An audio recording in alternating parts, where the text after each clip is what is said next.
Welcome to Review Every Ship by CitizenCon 2024. The point is to give an update on every ship since some haven't had a video made about them in years. And others, the information is simply too spread out to be helpful in making decisions.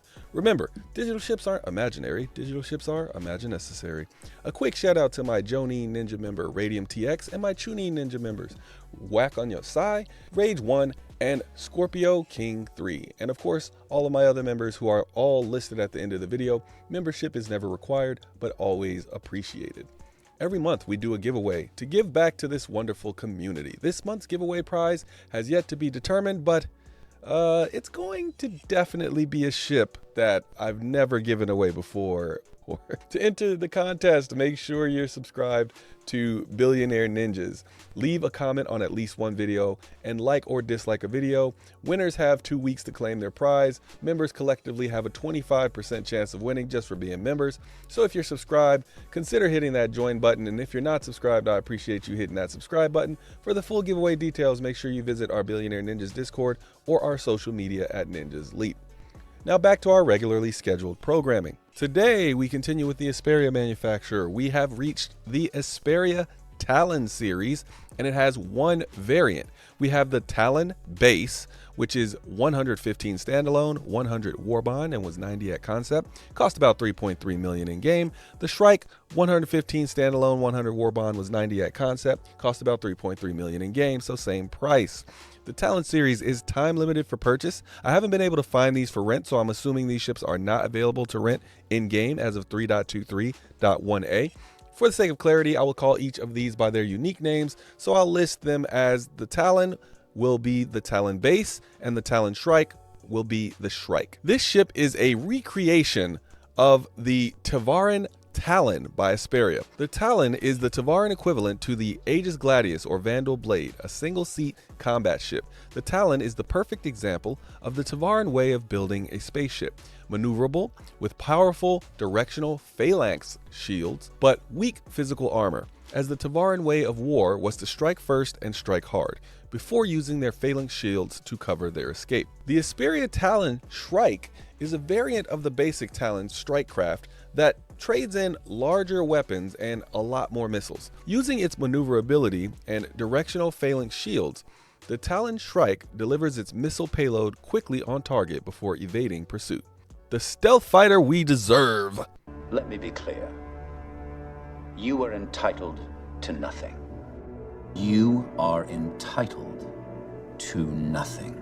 For measurements, they're all the same. Length 24 meters, beam 15 meters, height 8 meters, and is a size 1 small ship. For crew, the Talon series all have the same minimum crew of 1 and maximum crew of 1. The Talons all carry the same amount of SCU, which is 0 SCU. Sub-Zero. The Talon series all have the same top SCM speeds of 225, which is above average overall as of patch 3.23.1a and below average for the small class of ships. They both have a max speed of 1200, which is above average overall as of patch 3.23.1a and below average for the small class of ships. For overall, they both have below average overall hydrogen fuel and average overall quantum capacity, but for its class, it has way below average hydrogen capacity and above average quantum capacity.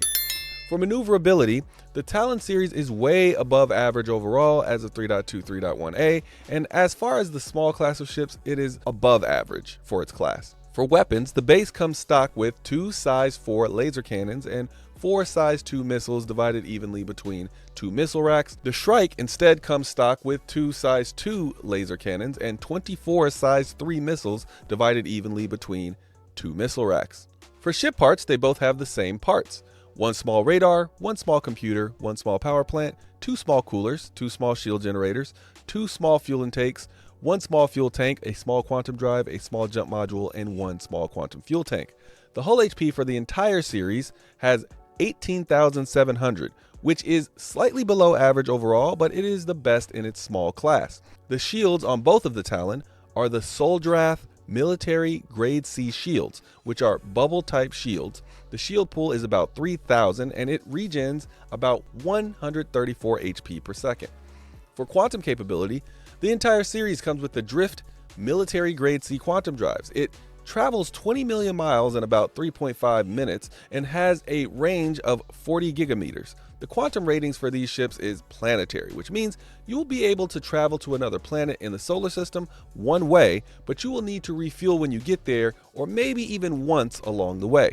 Some special features or amenities for these ships are they both have full stealth reductions of 40% in their signatures, making these harder targets to track than your average fighter. They both have an ejecting cockpit for when you're in a jam, and they both have about 1300 micro SCU of storage, which is about standard for this size of ship. My preferred loadout for the base is 84B Gatlings on those size 4s. Grab the FR-66 shields, put in the Breton power plant, swap the stock coolers for the Ultraflow, and swap the stock quantum drive for a Spectre. As of 3.23.1a, there are some missing gameplay elements that will make a more appropriate loadout work. When more complete component gameplay comes online, this loadout will change.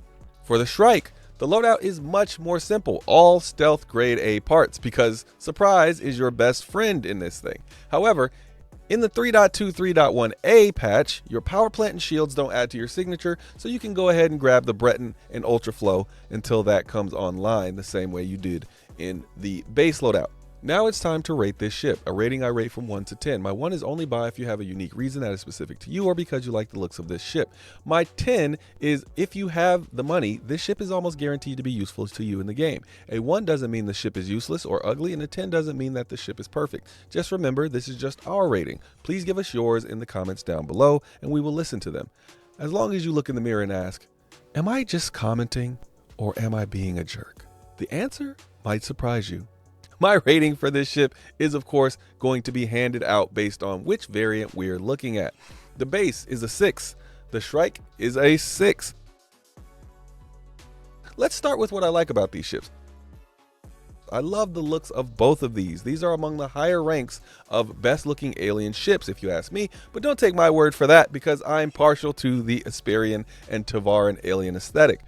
The size 4s on the base, along with that size 2 toughness in a size 1 package, is incredible.